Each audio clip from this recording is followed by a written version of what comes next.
নমস্কার বন্ধুরা, স্বর্ণলতা কিচেনে জানাই সবাইকে স্বাগত।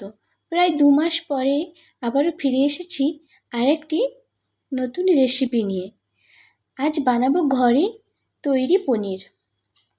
বিশেষ ব্যস্ততার জন্য 2 মাস ধরে আমি কোনো রান্নাই ছাড়তে পারিনি, তাই আজকে ভাবলাম দেখাই তোমাদেরকে কি করে আমি ঘরে তৈরি করি পনির।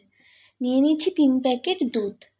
দুধটাকে ভালো করে আমি গরম করে নেব। প্রথমে ফ্রিজারে রেখে দিয়েছিলাম, তাই পুরো বরফ হয়ে গেছিল।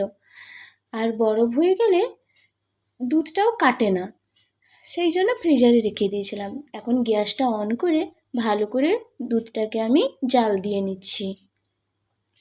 তারপরেই অ্যাড করে দিয়েছি সামান্য ভিনিগার দিয়ে ভালো করে আমি মিশিয়ে নিচ্ছি। দেখতে থাকুন কেমন ছানাটা কেটে গেল। দুধটা কেটে আর জল আর ছানা আলাদা হয়ে গেল। এখন আমি এই ছানাগুলোকে একটি স্ট্রেনারে বের করে নিচ্ছি। গরম গরম ছানাটিকে আমি একটি স্ট্রেনারে বের করে নিচ্ছি। ঘরের তৈরি পনির যেমন খেতে লাগে সুস্বাদু, আর খুবই হাইজিন মেনটেন। যখনই পনির খেতে ইচ্ছে করবেন, এইভাবে ঘরে বানিয়ে পনির খান, খুবই ভালো লাগবে। এখন আমি ভালো করে পনিরটাকে হাতে গরম গরম করে মেখে নিচ্ছি।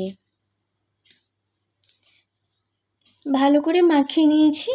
এখন আমি একটি বক্স নিয়ে নিয়েছি, টিফিন বক্স, আর একটি প্লাস্টিকের বক্সে আমি ভালো করে সেট করে নিচ্ছি।